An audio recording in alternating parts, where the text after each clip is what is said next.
ኢየሱስ የሚባል ስም የፍጡር ስም ነበር አይደለ? እኔ አላውቅም፣ ግን ቢኖርም ምንም ማለት አይደለም። አሁንም አለ። ለምን አይደለም እንዴ? ታዲያ እንደዛ ከሆነ ፍጡር ነው ማለት ነው ኢየሱስ ከስሙ ጀምሮ። ኢየሱስ እኮ ከማርያም ከመወለዱ በፊት የነበረ ክርስቶስ የነበረ ነው። ኢየሱስ ማለት እኮ ዘላለማዊ የእግዚአብሔር ቃል እኮ ነው።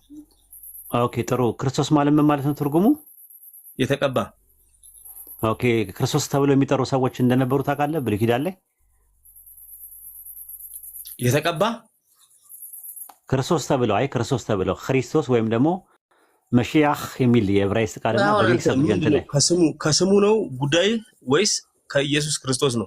እንመጣለን። ስሙ ሲጀመር ጀምሮ ማን ነው ኢየሱስ ክርስቶስ? አሁን ለአንተ ኢየሱስ ክርስቶስ ስሙ ማንም ይሁን ስሙ ማንም ይሁን ተረጋጋና ኢየሱስ የሚለው የፍጡር ስም ነው። ክርስቶስ የሚለው ደግሞ የማዕረግ የፍጡር አንቲ ክራይስት ነው። አሁን አካሄድ ክርስቶስን ተቃዋሚ እንጂ ስለ ስሙ ጉዳይ ሳይሆን ኢየሱስ ክርስቶስ ማለት የእግዚአብሔር ቃል ነው። መጽሐፍ ቅዱስ የሚለው የእግዚአብሔር ቃል ነው የሚለው። ቆይሽ ተረጋጋና ወደሱ እንመጣለን። ክርስቶስ የሚለው ለፍጡራን የማዕረግ ስም ነው፣ የፍጡራን የማዕረግ ስም ነው የምልህ።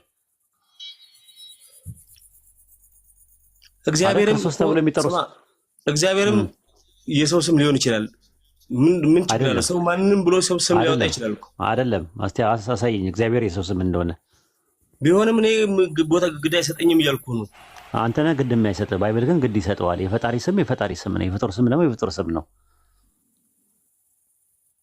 ምን ማለት የፈጣሪ ስም የፈጣሪ ስም ነው፣ የፍጡር ስም ደግሞ የፍጡር ስም ነው።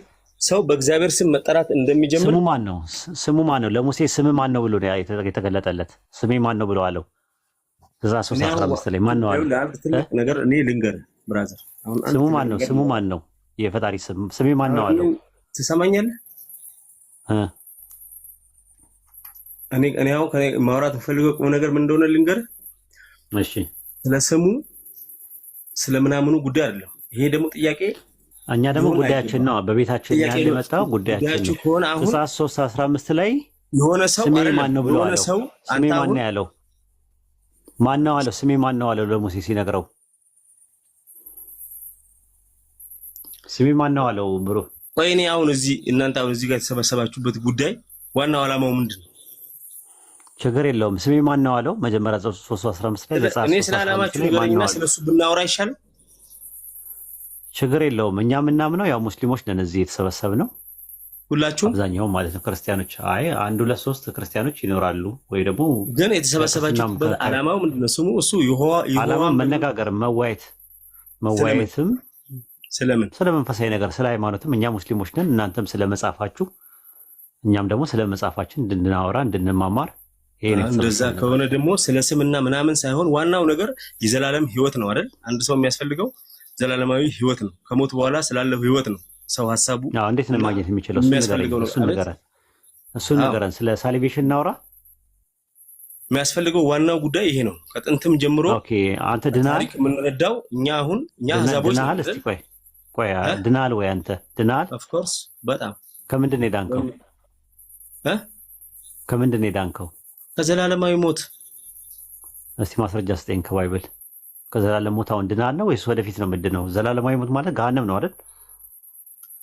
ዘላለማዊ ሞት ነው እኮ። ዘላለማዊ ሞት ማለት ገሃነም ነው። 21:7 ላይ ያለው አይደል? ልክ ነው። እሱ ወደፊት ትድናለህ ነው ወይስ አሁን ድናሃል ነው? ወደፊት ነው የዘላለም ሞት ገሃነም ወደፊት ነው የፍርድ ቀን ነው የሚከፈተው ወይስ አሁን ላይ ነው ገሃነም ያለው? ለወደፊት ድህነቴ እኔ አሁን ማረጋገጫ ያለኝ ከመጽሐፍ ቅዱስ ነው። ለምን እኮ ትድናለህ እንጂ አልዳንክም። ታዲያ ለመዳኔ ኤቪደንስ ምን ነው? ዳኝ ያለው አይደለም የሚባለው መመሪያ እኮ መጽሐፍ ብሩክዬ። ገባኝ። ባይብል ላይ የሚሰጥህ ነገር ተስፋ ነው። መዳን ተስፋ ነው አይደለ? በተስፋ ድናቸዋል ነው የሚለው አይደል መጽሐፉ? ስለዚህ ተስፋ ነው እንጂ የሚሰጥህ ባይብል ላይ መዳን በተስፋ ነው አንተ እጅ ያዝከው እንጂ መዳንና መጥፋት የሚባለው ጀነትና ጀሃነም የሚባለው የፍርድ ቀን ነው አይደል የሚሆነው ያ ነገር የሚከናወን። ስለ መዳኔ በአይኔ የማያቸው ብዙ ማስረጃዎች አሉ። የጨለማው መምሸት መንጋትና የኔ ተኝቶ መነሳትና የኔ እስትንፋስና የኔ ሌላም ሰው ጋር ያለ ነገር ነው። ኮመን ነው። አሁን አንተ በተለየ መልኩ የዳንክበትን ነገር አልነገርከኝም። ከጀሃነም ከሆነ ወደፊት እድናለሁ ነው የሚባለው እንጂ ድኛለሁ አይባልም። አዎ ገብቶሃል? አዎ። ስለዚህ ምንድን ነው እድናለሁ ነው የሚባለው እንጂ ድኛለሁ አይባልም። አንድ ስህተትህን ልንገርህ። ሁለተኛ ጀነትና ጀሃነም የሚባሉ ነገሮች የቂያማ ቀን አቃቂር ብቻ ነው። አቃቂር አንተ አሁን ስለ ዘላለማዊ ህይወት ያለህን ጋራንት በራስህ እምነት ትነግረኛለህ። እንደገና ደግሞ እኔ በእስልምና መንገዱ በጣም እንትን ነው እርግጠኛ ነኝ የምነግርህ። በመንገዱ በጣም እርግጠኛ ነው የምነግርህ። የቂን የሚባለው ነገር በእስላም እኮ ልንገርህ። ፈጣሪና አንተ እኮ አህዛብ እኮ ነህ። አንተ እኮ አህዛብ የነበርክ ሰው እኮ ነህ። አንተም እኔም አይደለም። ሙስሊም አህዛብ አይደለም። አህዛብ ማለት ምን ማለት ነው? ቤት በኩል ሙስሊም መቼ ነው? አሁን ትናንትና የሙስሊምን እድሜ ንገረኝ። የሙስሊምን ሃይማኖት ስሜታዊ አትሁንና ተረጋጋ። ስሜታዊ አትሁንና ረጋ በል። አሁን እንደ ጓያ ነቃ የፊት ለፊትን ከተመለከትክ ያው ስሜታዊ ነው የምትሆነው። ስሜታዊ የሚሆኑ ሰዎች ደግሞ የጨባሪቆስ መንደር የሚባል አለ። እዛ ጋር የጨባራ ለቅሶና ተስካር የሚባል አለ። እዛ ደግሞ ትሄዳለህ ማለት ነው። ያው ሌላ ታሪክ ተውና ተረጋጋና እንትን እያወራን ያለ ነው። አሁን ምንድነው የምትመሰለህ አንተ?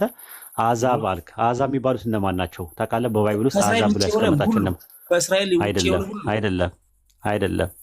ዘዳግም 18 ላይ ያው የአሕዛብ ልማድ ተብሎ አንደኛ ጠንቋይ ቤት የሚገቡ መናፍስት የሚጠሩ በድግምት የሚጠነቁሉ ታዲያ ምንድን ናቸው? ሌሎቹ ማንም ጣዖት አምላክና ተዘጋጅ አልነበር እንዴ? ዓለም ህዝብ ከእስራኤልም ደግሞ እንኳን ሌሎቹ አይደለም አብርሃምና አባቱ ራሱ ጣዖት ይሰሩ ሰዎች ነበሩ።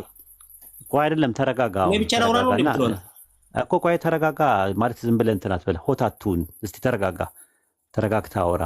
ኦርቶዶክስ ነህ? ካቶሊክ ነህ? ፕሮቴስታንት ነህ? እኔ የፈለኩት ልሁን አሁን እያወራን ስለ አይደለም። ቤተ እምነት ምንድን ነው? ስሜታዊ አትሁን። እስቲ ተረጋጋና